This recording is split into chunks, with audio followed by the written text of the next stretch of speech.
कल हमने इस सेट के क्वेश्चन नंबर 40 तक कंप्लीट कर लिए थे। आज हम 40 से आगे के क्वेश्चंस को सॉल्व करेंगे और उससे पहले आप एक काम करो, जितने भी लोगों ने क्वेश्चन नंबर 1 से लेकर 40 तक के क्वेश्चंस नहीं सॉल्व किए हैं, आप एक बार डिस्क्रिप्शन चेक कर लो, वहां पर उनके वीडियोज लिंक आपको मिल जाएंगे। और अब जो आगे के क्वेश्चंस है ना, उन क्वेश्चंस को पहले आप खुद से लगाने की कोशिश करो और चेक करो कि 20 क्वेश्चंस जो आज हम सॉल्व करने वाले हैं उसमें से कितने क्वेश्चंस आपसे बन पा रहे हैं, क्योंकि इससे आगे के क्वेश्चंस थोड़े से इजी भी हैं और थोड़े से मॉडरेट भी हैं। तो आप चेक करो आपसे कितने क्वेश्चंस हो पा रहे हैं। जैसे देखो क्वेश्चन नंबर 41 जो है वो है आपका मिरर इमेज बेस्ड। तो यहाँ पर आपको ये देखना है कि ये जो नंबर यहाँ दिया हुआ है इसकी इमेज कैसी बनेगी अगर हम इसे एक शीशे में देखते हैं या दर्पण में देखते हैं। तो आपको यहाँ से याद रखना है कि जो दूर है ना उसकी इमेज भी दूर बनेगी और जो मिरर के पास में रखा है उसकी इमेज पास में बनेगी। और मैंने आपको ये भी बता रखा है कि ए से लेकर जेड तक के जो अल्फ़ाबेट हैं उनकी सबकी मिरर इमेज आपको बनानी आनी चाहिए और वाटर इमेज भी आपको बनानी आनी चाहिए। तो फिलहाल देखो यहाँ पर इस क्वेश्चन को आप एक ही बार में कर सकते हो। ये जो एल है, इस एल की इमेज कुछ इस तरह से बनेगी, लेकिन देखो यहाँ पर उल्टा इमेज बनना है, यहाँ पर भी उल्टा इमेज बनना है और यहाँ पर भी। इसका मतलब बी, सी और डी ये तीनों एलिमिनेट हो जाएंगे। तो हमारे पास एक ही ऑप्शन बचता है, ऑप्शन ए, और वो ही इसका करेक्ट आंसर है। इसके बाद देखिए क्वेश्चन नंबर 42 को। तो देखो यहाँ पर बोला है रूफ है, होम्स है, मेल्स है और टाइम है, इन चारों में से डिफरेंट कौन सा होगा। तो देखो यहाँ पर टाइम जो होगा ना वो इन चारों में डिफरेंट होगा, क्योंकि ये तीनों फिजिकली हम देख सकते हैं लेकिन टाइम को हम फिजिकली नहीं देख सकते, वो एक एब्स्ट्रैक्ट है। तो इसलिए इसका जो करेक्ट आंसर होगा वो ए ऑप्शन होगा। इसके बाद देखिए क्वेश्चन नंबर 43 को। तो उसमें कहा है कि विजिलेंट का जो रिलेशन अलर्ट से है वही इस बर्ड का किससे होगा, ये आपको बताना है। तो देखो यहाँ पर ना इनका मीनिंग आपको जरूर पता हो। तो आपको ये पता होना चाहिए कि विजिलेंट का मीनिंग होता है सतर्क या फिर अलर्ट, और अलर्ट का मतलब भी क्या है, सतर्क यानी कि चौकन्ना रहना। तो ये दोनों जो है सिमिलर वर्ड हैं। तो यहाँ पर बायबल का बताना है आपको कि सिमिलर वर्ड क्या होगा, तो ये होगा फेसिबल। तो फेसिबल इसमें आप मार्क करेंगे। फेसिबल का मतलब होता है किसी भी काम को करने वाला, है ना, या एबल टू वर्क, इसलिए जो है सी ऑप्शन जो होगा वो इसका करेक्ट आंसर है। इसके बाद देखिए क्वेश्चन नंबर 44 को। तो उसमें ये कहा गया है कि चाबी, दरवाजा, ताला, कमरा और स्विच ऑन, ये 5 वर्ड्स आपको दिए हैं और इन शब्दों को आपको सार्थक क्रम में अरेंज करना है कि पहले कौन सा आएगा और बाद में कौन सा आएगा। तो देखो यहाँ पर सबसे पहले आपके पास चाबी होगी और चाबी से क्या खुलेगा, ताला, यानी कि 1 3। अब देखो 1 3 वाले कितने ऑप्शन है, तो 1 3 वाला मेरे पास एक ही ऑप्शन है सी, तो सी ही हम मार्क करेंगे। यहाँ पर ऑप्शन एलिमिनेशन काम कर जाता है। आपको क्या करना होता है, ऑप्शन एलिमिनेट करने होते हैं।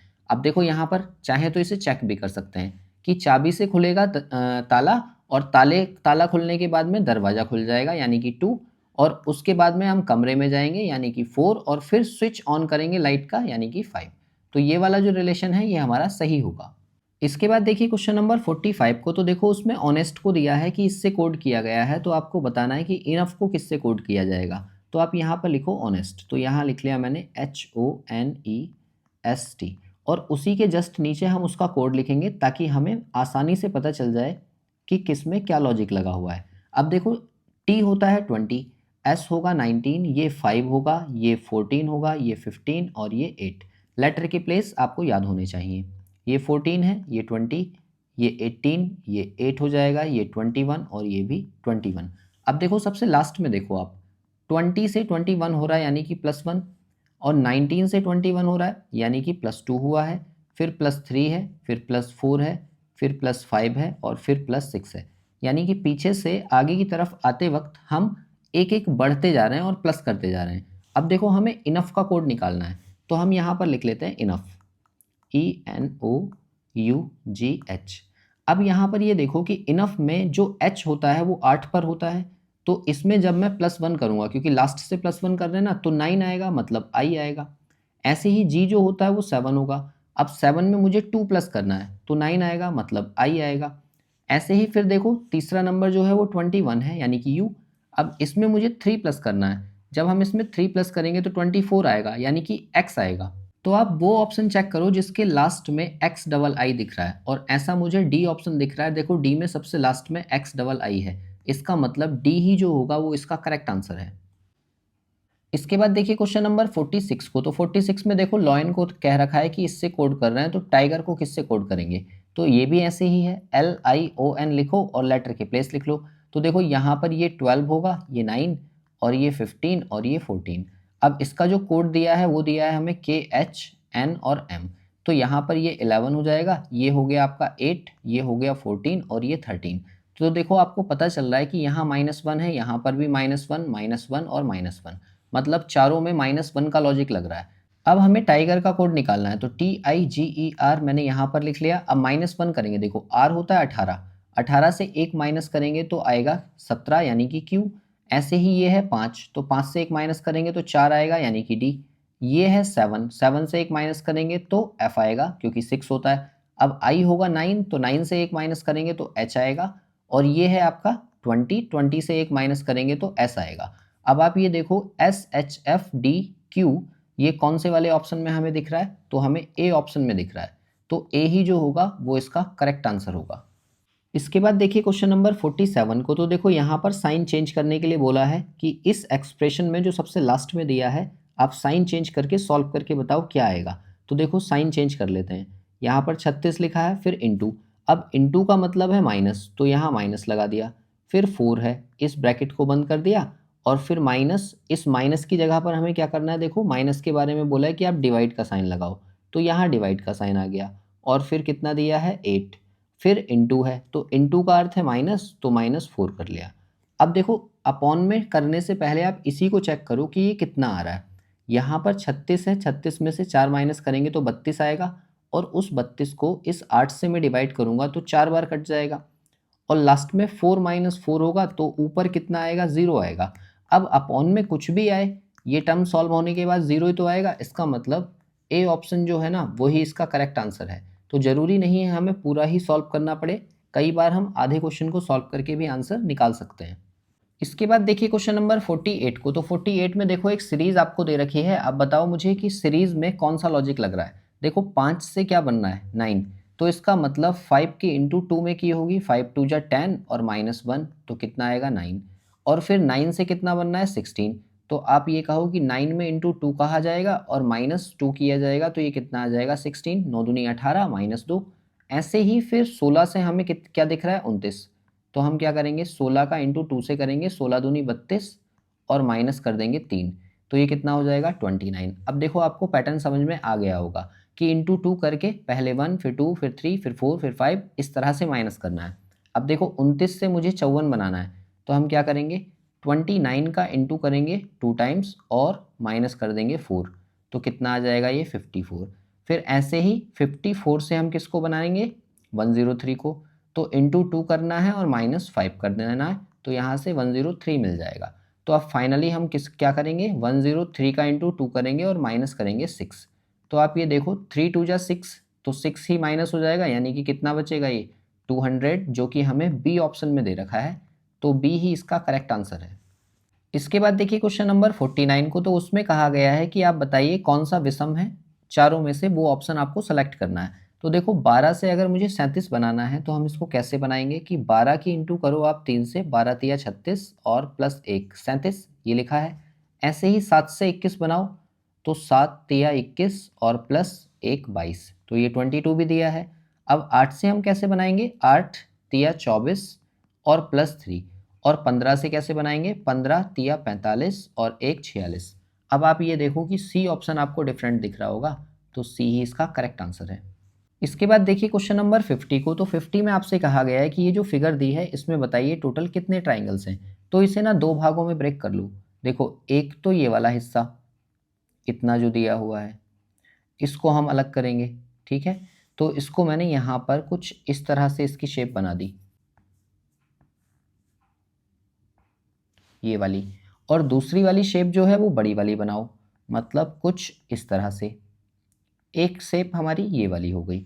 अब इस वाली शेप में अगर हम गिने तो इसमें हमें गिनना आता है, हम बेस पर नंबरिंग करते हैं तो टोटल कितने आएंगे 6, और इसमें भी हमें गिनना आता है 1 2 3 4 और एक बड़ा वाला 5, तो यहाँ से 6 और 5 11, ये 11 तो आएंगे ही आएंगे। इसके बाद हम क्या काम करेंगे, इस पहली वाली शेप को उठाकर दूसरी वाली के ऊपर रख लेंगे, तो ये शेप हमें कुछ इस तरह से दिखेगी ऐसे करके, ठीक है।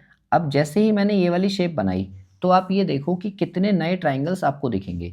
तो देखो एक तो इधर वाला दिखेगा, ये 1 हो गया, फिर एक इधर वाला ये 2, और फिर ये 3 यहाँ तक का पूरा, और ये फिर यहाँ तक का पूरा 4, तो ये 4 नए यहाँ से आ गए।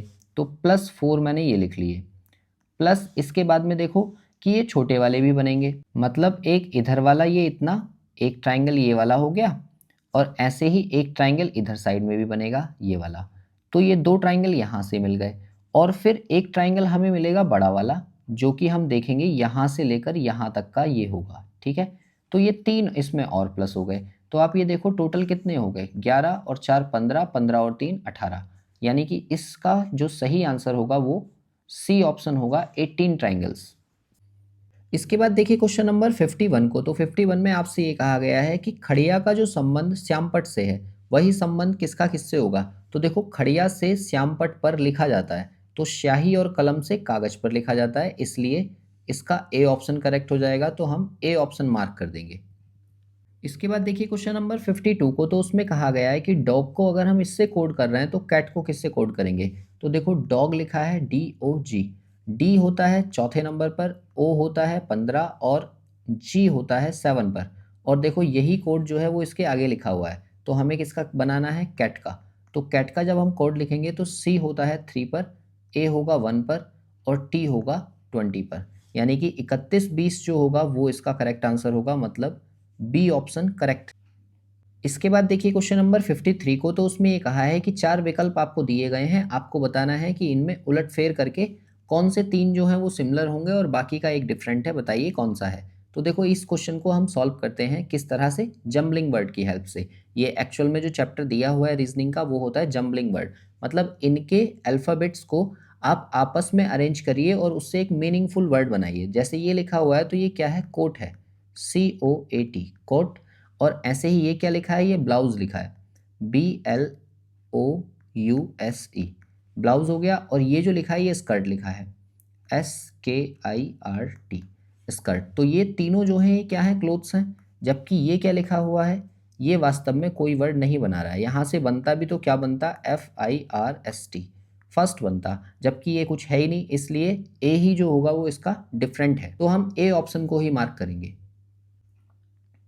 इसके बाद देखिए अगला क्वेश्चन जो है वो 54 है, यहाँ से आपको स्टेटमेंट और कंक्लूजन्स दिए हैं, आपको चेक करना है कौन से सही हैं। तो देखो पहले वाले में कहा गया है कि ऑल रैट्स जो हैं वो कारपेट हैं, रैट यहाँ पर है, कारपेट यहाँ पर है, क्या मैं इसे पीछे से आगे की तरफ रिवर्स में ऑल के साथ पढ़ सकता हूँ, नहीं, इसका मतलब पहला तो गलत है।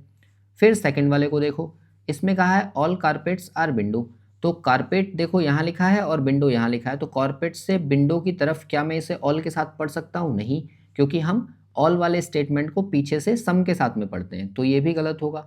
फिर थर्ड वाले को देखो, विंडो से रेट की तरफ, विंडो यहाँ पर है, रेट यहाँ पर है, मतलब मुझे इन दोनों को कंबाइन करना पड़ेगा, और कंबाइन करने की कंडीशन मैंने आपको क्या सिखाई है कि जो कॉमन वर्ड है उसमें किसी एक के साथ में ऑल जरूर हो, तो यहाँ भी सम है और यहाँ पर भी सम है, तो ये कंबाइन होंगे नहीं, और कंबाइन नहीं होंगे तो इनसे कुछ बनेगा नहीं, तो इसलिए सी भी गलत है।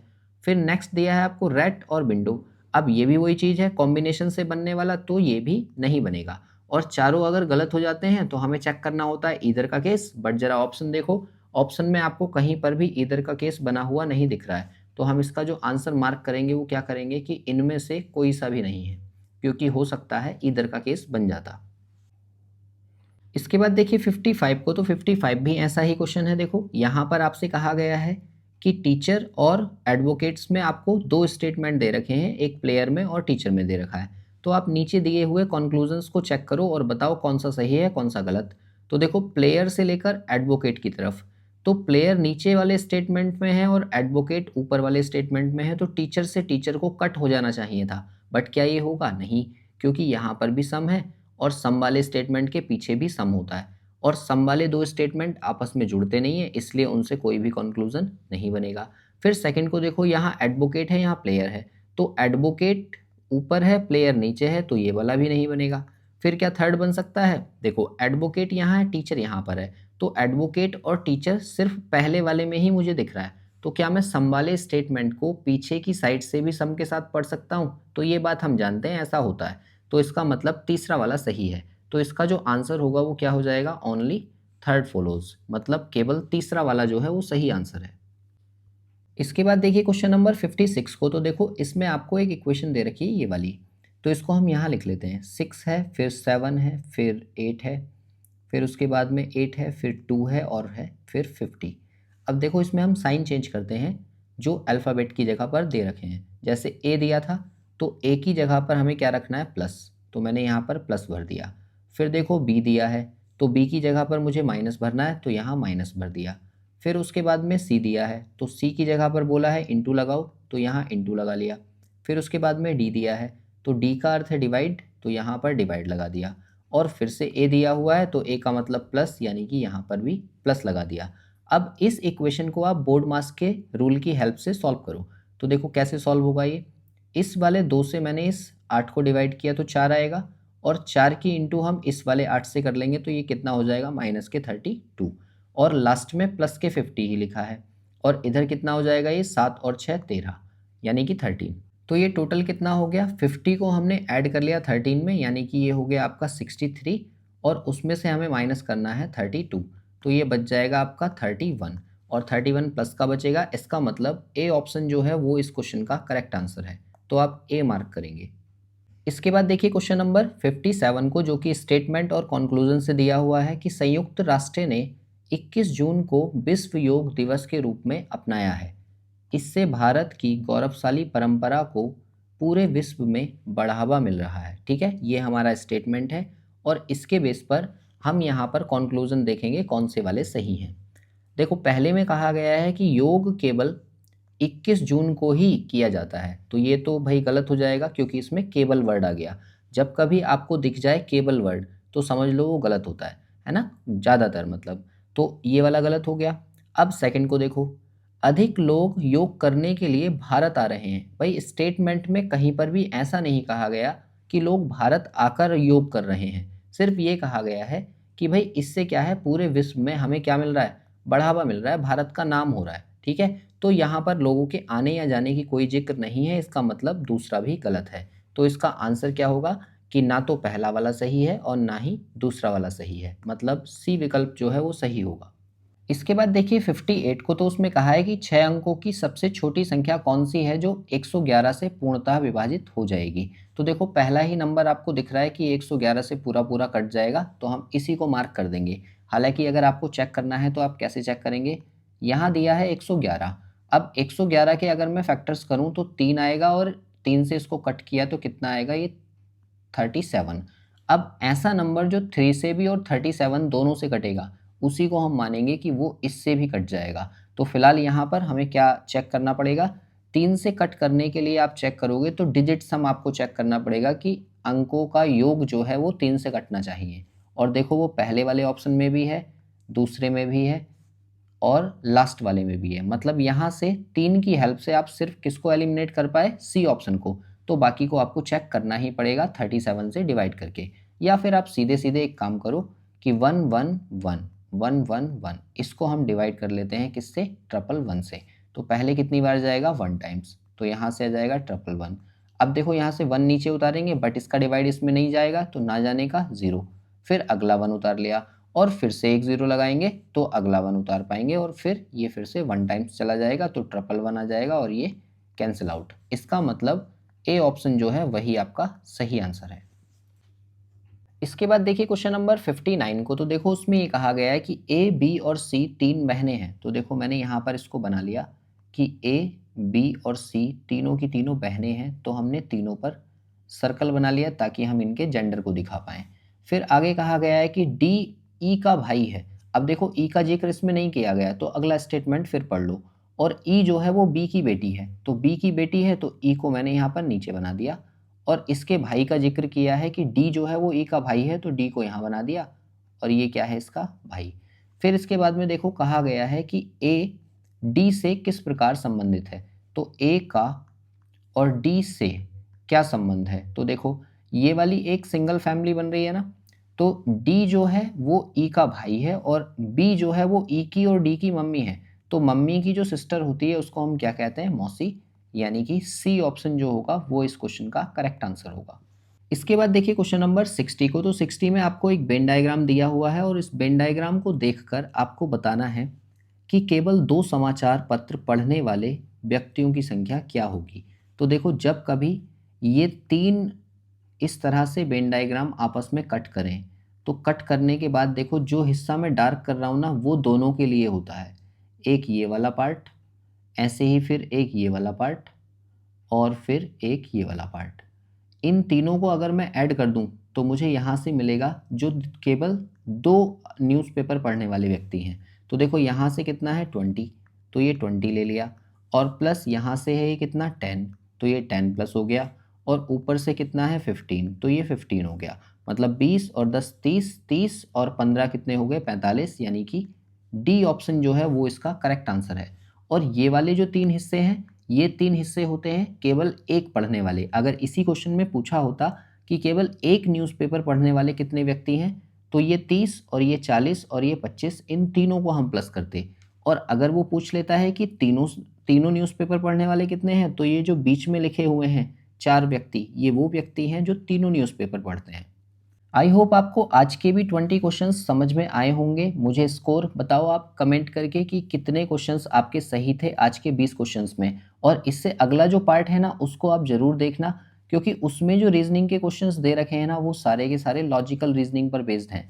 इनको मैं आपको नेक्स्ट वीडियो में समझाऊंगा, क्योंकि अभी ये वीडियो की लेंथ लंबी हो जाएगी। तो आगे के जितने भी क्वेश्चंस हैं आप देखो यहाँ पर कथन और निष्कर्ष दिया है, और ये इस तरीके के जो क्वेश्चंस हैं ये थोड़े से डिफ़िकल्ट पड़ते हैं क्योंकि ये थियोरेटिकल होते हैं और इन्हें समझने के लिए कुछ पॉइंट्स जो हैं हमें इंपॉर्टेंट याद रखने होते हैं। जैसे देखो ये दिया हुआ है तर्क का कि क्या भारत में विद्यालय शिक्षा मुफ्त होनी चाहिए, फ्री कर दें क्या? तो इसमें लगता है कई बार हमें कि सही है, हाँ साक्षरता का स्तर सुधारने के लिए एकमात्र उपाय है, बट ये नहीं है क्योंकि यहाँ पर एकमात्र वर्ड आ गया। तो अगर हमें कहीं पर ओनली वर्ड दिख जाता है तो हम उसे देखते ही कट कर देते हैं। तो इन चीज़ों को, इन पॉइंट्स को मैं आपको सिखाऊंगा। हालांकि कुछ वीडियोस मैंने पोस्ट भी की हुई हैं जो आपके आने वाले किसी भी एग्ज़ाम में ऐसे क्वेश्चंस को सॉल्व करने में काफ़ी हेल्प करेंगी। तो चाहें तो आप प्लेलिस्ट जाकर विजिट कर सकते हैं चैनल की, डिस्क्रिप्शन में उनका लिंक आपको मिल जाएगा। बाकी मिलते हैं नेक्स्ट वीडियो में जिसमें मैं आपको कराऊंगा यहाँ पर 61 से लेकर 80 तक के क्वेश्चंस। तो मिलते हैं इससे नेक्स्ट वीडियो में।